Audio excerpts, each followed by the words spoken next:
अस्सलाम वालेकुम नाज़रीन। आज की हमारी वीडियो का मौजू है शेर लाहौर महाराजा रंजीत सिंह। हम उम्मीद करते हैं आपको ये वीडियो पसंद आएगी और मजीद इस तरह की वीडियो देखने के लिए हमारे चैनल को सब्सक्राइब करें और बेल आइकन को जरूर प्रेस करें। कमेंट बॉक्स में अपनी कीमती राय का इजहार जरूर करें। शुक्रिया। महाराजा रंजीत सिंह पैदाइश 13 नवंबर 1780, वफात 27 जून 1839, पंजाब में पंजाबी सल्तनत का बानी था। तकरीबन 40 साल दौर हुकूमत में इसकी फतूहात के सबब पंजाबी सल्तनत के कश्मीर से मौजूदा खैबर पख्तूनख्वा और जुनूब में सिंध की हदूद से मिल चुकी थी। यहाँ पर ऊपर लिखी गई तहरीर में महाराजा रंजीत सिंह की मौत पर पंजाब से बुग़्ज़ रखते हुए हक़ाइक़ को छुपाते हुए मुबालगा से काम लिया गया है। महाराजा रंजीत सिंह पंजाब के मजलूम अवाम का खालिस व हकीकी रहनुमा व मुहाफ़िज़ा था। ये बात इससे भी साबित होती है लाहौर की आवाम में मकबूल व मोतबर तमाम मज़ाहब मुसलमान, हिंद और सिख लीडरान ने बंगियों के जुल्म व नाइंसाफियों का मुकाबला करते हुए महाराजा रंजीत सिंह को खत लिखकर लाहौर बुलाया और लाहौर की आवाम के जालिम बंगियों से निजात दिलाई। रंजीत सिंह सकरचकिया मिस्र के सरदार महान सिंह का बेटा था। 13 नवंबर 1780 में आजकल के पाकिस्तान के सूबा पंजाब के शहर गुजरांवाला के नजदीक पैदा हुआ। इसका ताल्लुक जट्टों की एक बरादरी से था। अभी वो बच्चा ही था जबकि चीचक होने से इसकी एक आंख खत्म हो गई। इस वक्त पंजाब का बहुत सारा इलाका सिख मसलों के पास था और ये सिख मसले सरबत खालसा के नीचे थे।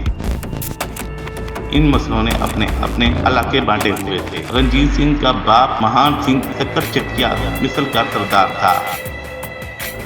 फलाई पंजाब में इसका दारुल हुकूमत गुजरांवाला के आसपास का इलाका था। 1785 में रंजीत सिंह की मंगनी कन्हैया मिस्र के सरदार गरबख्श सिंह और सरदारनी सदा कौर की बेटी महताब कौर से की गई।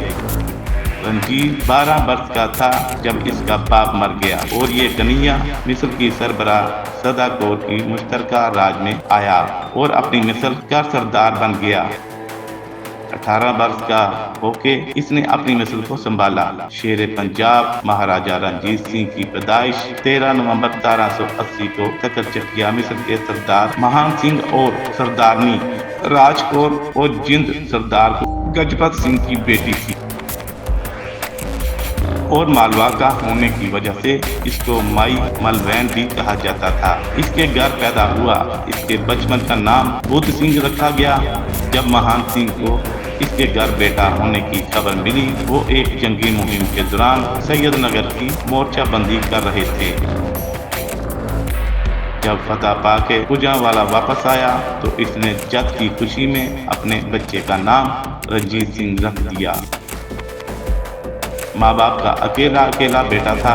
बड़े लाड प्यार से पला, पर बचपन में चीचक निकलने की वजह से इसकी एक आंख जाती रही और मुंह पर चीचक के बारी दाग पड़ गए। इब्तदाई तालीम इसने बाई हिस्सा सिंह की धर्मशाला से की, पर आगे वो पढ़ाई ना कर सके। इन दिनों पढ़ाई लिखाई और तालीम का रवाज हिंदू में ज्यादातर खत्रियों और ब्राह्मणों में, मुसलमानों में सईदों में होता था। खेती बाड़ी, दस्तकारी, मजदूरी करने वालों के लिए पढ़ना बहुत दूर की बात थी। दूसरी वजह यह भी थी कि गुरु गोबिंद सिंह जी ने सिखों को एक मार्शल कौम का रूप दिया, जिसकी वजह से जमीन से जुड़ी काश्तकारों की जमात बहादुरी और फौजी ताकत में खत्रियों, राजपूतों, पठानों से भी आगे निकल गई। मिस्रों के वक्त से ही पढ़ाई से ज्यादा अहम हरबी फनून, घुड़सवारी, शिकार खेलना, जंगी करतब, निशानेबाजी और तैराकी थी, जो रंजीत सिंह की पढ़ाई के जरूरी मौजू थे। महाराज अभी 9-10 साल का ही था। इसने अपने बाप से जंगों में हिस्सा लेना शुरू कर दिया। एक मर्तबा सोदरा की मुहिम के दौरान महान सिंह अचानक बीमार हो गया। इसको वापस आना पड़ा तो महाराजा रंजीत सिंह ने इस मुहिम की क़यादत की, जीत भी हासिल की और दुश्मन को हरा के इसके गोला बारूद पर भी कब्जा कर लिया। पंजाब का दुरानी कबीला की हुकूमत थी, मगर ये सूबा सिखों की बगावतों की वजह से दुरानी हुक्मरानों के असर से बाहर था। شاہ زمان والی کابل نے پنجاب پر حملہ کیا، مگر سکھ باغی اسے دیکھ کر اپنی پناہ گاہوں میں جا چھپے۔ شاہ زمان نے انہیں ڈھونڈنے کی سر توڑ کوشش کی مگر ناکامی ہوئی، کیونکہ وہ جنگلوں، پہاڑوں اور اپنے مضبوط قلعوں میں چھپ چکے تھے۔ شاہ زمان کو کابل واپس جانا پڑا، کیونکہ اس کی عدم موجودگی کے باعث دارالحکومت میں بغاوت کے آثار نمایاں ہو چکے تھے۔ اس نے لاہور اور پنجاب اس کے حال پر چھوڑ دیا۔ لاہور شہر سکھ لٹیروں کے قبضہ میں تھا، جن کی لوٹ مار سے عوام، ہندو مسلم سکھ سبھی تنگ اور پریشان تھے۔ تب اہلیان لاہور کو رنجیت سنگھ کی شکل میں ایک وسیلہ نظر آیا، چنانچہ معززین لاہور نے رنجیت سنگھ کو خطوط لکھے کہ لاہور آ کر حکومت سنبھالے۔